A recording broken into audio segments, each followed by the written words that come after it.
Good morning, my brothers and sisters. Welcome to Be With Me. Today is going to be about living on planet loneliness. This is season 1, episode number 16 in the book of Genesis.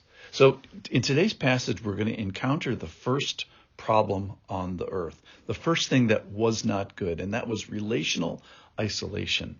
And the lesson is going to be taught to a guy named Adam by a bunch of animals.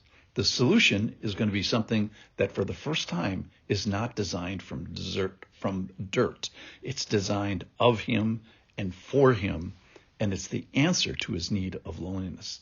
Listen in. This is Genesis chapter 2, verse 18. Then the Lord God said, "It is not good that the man should be alone. I will make him a helper fit for him." Now out of the ground the Lord God had formed every beast of the field and every bird of the heavens, and brought them to the man to see what he would call them. And whatever the man called every living creature, that was his name. The man gave names to all the livestock, and to the birds of the heavens, and to every beast of the field. But for Adam there was not found a helper fit for him. So the Lord God caused a deep sleep to fall upon the man.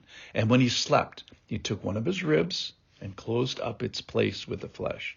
And the rib that the Lord God had taken from the man, he made into a woman and brought her to the man. Then the man said, "This at last is bone of my bones and flesh of my flesh. She shall be called woman, because she was taken out of man." So let's talk about aloneness first. Man needs a special, unique help here. And man is living on planet loneliness. And this message is not just for married people. The point is, what a stilted world this would be without women. I mean, it's unbelievable. It's unthinkable to even think about it. And the lesson that the Lord uses to bring this revelation to Adam is all the animals and all the birds. So they get all brought in, one by one or maybe two by two, and then to see what he would call them by name. So all the birds, it says, all the livestock, every beast. So I imagine this was extensive and time-consuming and exhausting, this taxonomical effort that Adam was involved in. And really, so it's a lesson to the creativity and the creation power of the Lord. That's all good. But I'm sure, you bring a tiger and you bring a lion and a cougar and a puma and a serval and a house cat and a bobcat and a snow leopard and an ocelot and a lynx and a margay. And he says, that's all great. But I think he says, hey, that's not made from me. That's not made specifically for me. The point is that there's nothing made of the ground that is a suitable helper for me. So all these other creatures are wonderful, but they don't solve my problem. He keeps asking Adam, I think, during this process, hey, where's my corresponder? And all these animals don't solve his aloneness problem.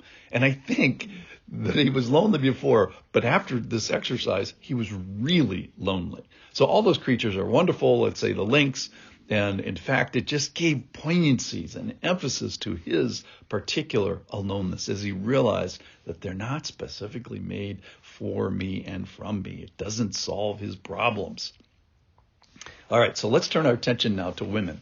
So they're created as a fit corresponder, fit for help.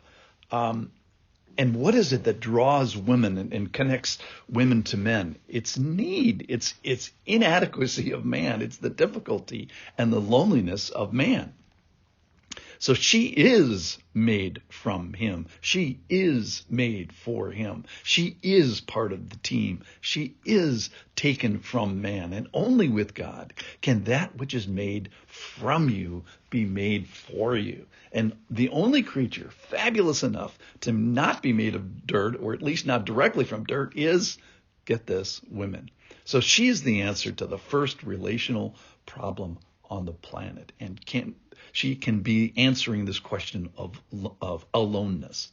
So let me address, if you are a woman today, I hope you hear men saying, I searched for you. I need you. I was on planet loneliness without you. and I am thrilled that you arrived. I so appreciate your creation, your mandate, your help, and I hope you hear men saying, I value you in the highest, maybe right below God.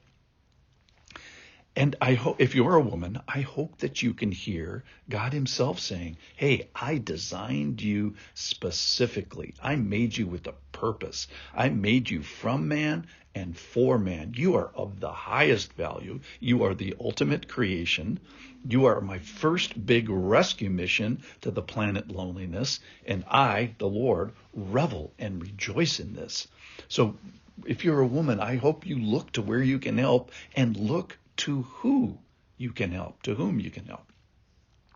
And if you are a man, then I hope that you today rejoice like Adam did.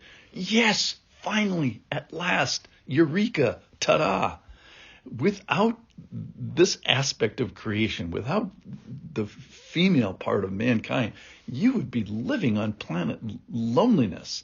So if you are a man, I think this whole exercise with the animals just emphasize your need. So do you have an appreciation for the meeting of that need by God? So the wonder and perfect answer of that need is women. So today, if you're a man, go appreciate and perhaps even enunciate your appreciation for the meeting of this need. Who can you enunciate it to? Number one would be to God. Secondly, would be to women. Thanks for listening.